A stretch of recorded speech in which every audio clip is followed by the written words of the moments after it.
कि छोड़ी गवना हरि हरिया। प्रिया जी एगो कमर हमारा देख के एगो बात याद आ पर कि कोरा समाला लइका बुझाला कि कोरा समाला लइका बुझाला छुए न बिजुरी के तार कमरिया से पत्थर बलो लोला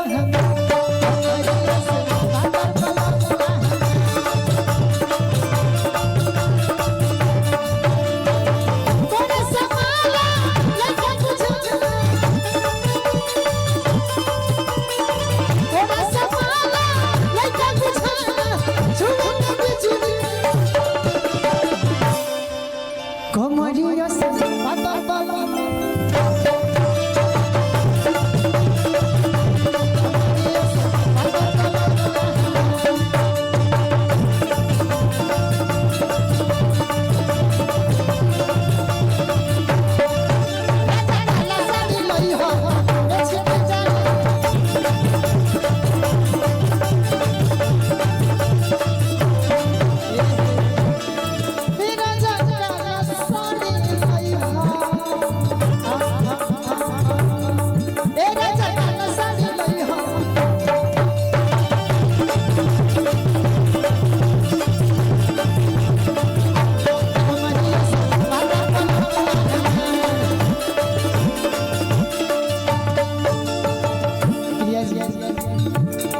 रोवे अलगिया रोवे पलगिया कबो ना मुआना सटे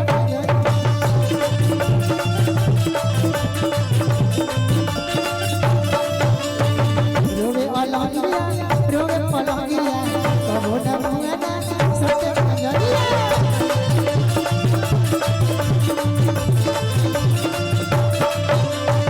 पापा के सामने जब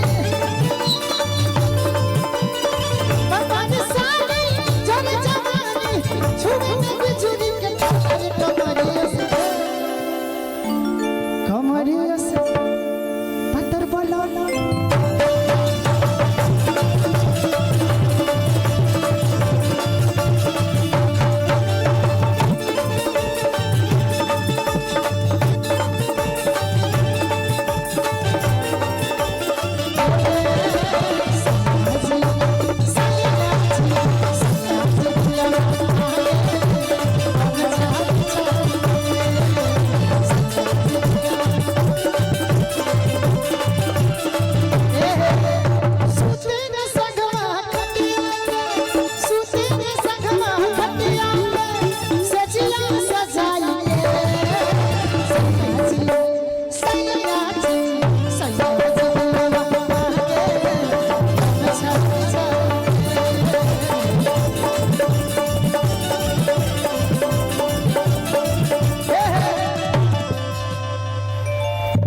पसंद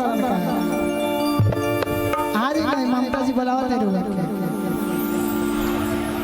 आ जाए ना और मैं यही मैं फंस जाए यही मैं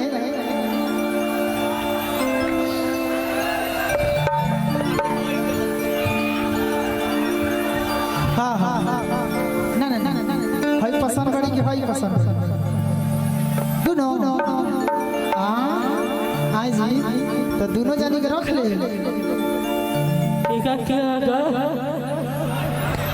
क्या कहते हैं अच्छा ठीक है दोनों दोनों को पसंद कर कि कोरा समाला लइका बुझाला और छुए न बिजुरी के तार कमरिया से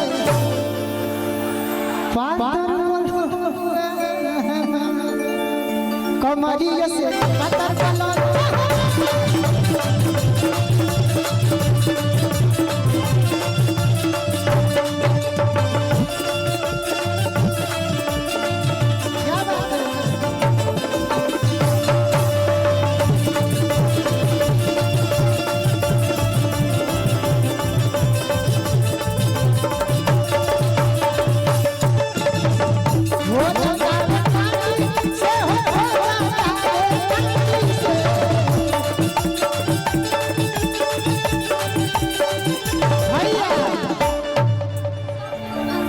सब लोग बना कि सैया लइका हमरा डोला ममता जी तनी सुतार बेचारा दुलरुआ रर बोलो हो कि सैया लइका लागो समझ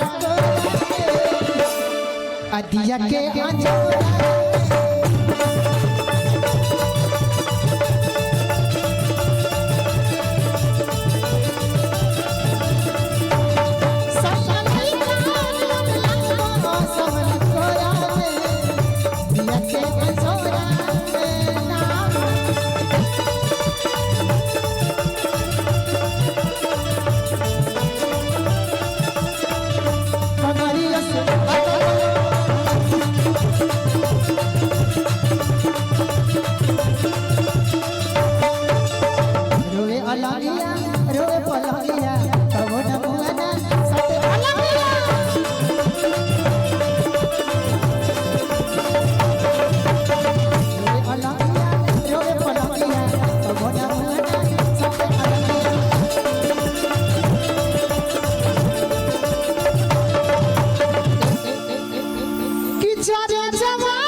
पत्थर बोलो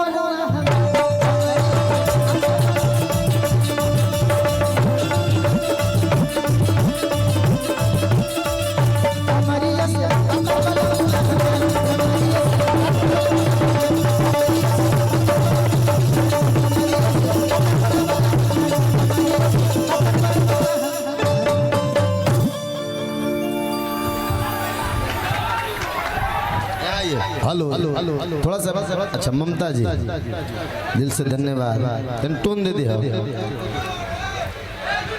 यहाँ ये बबीता जी इनकी कलाकारी के लिए आप इतना खामोश हैं तो मुकेश राय कोई अच्छा नहीं लग रहा है। ये धरती जो है लयदारों की धरती है। यदि संगीत अच्छा लगा है तो एक बार कस के हाला कीजिए ताकि लगे कि ये हुआ मोहब्बत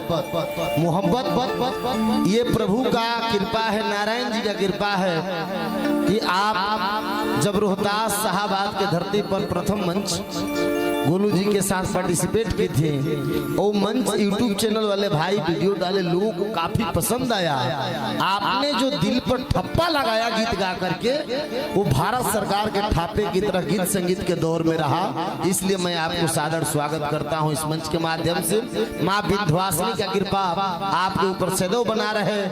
कलाकारी आवाज के जो कायल हैं, जो आवाज और संगीत प्रेमी हैं, जो कला को पसंद करते हैं, कलाकारी को परखते हैं, जैसे शत्रुघ्न भैया हैं, ढोलक पर विकास भैया हैं, ये बड़े भाई हैं, वादक सबसे ज्यादा परख रखते हैं। ये जनता जो जजमेंट करती है, ये लोग जज साहब हैं, ये अदालत है। अदालत में हम क्या हैं? वकील हैं। हम पेश कर दिए, फलना जी आ रहे हैं, अभी अपना सारी मुरादें आप तक रखेंगे। जजमेंट करने वाले जनता होती है।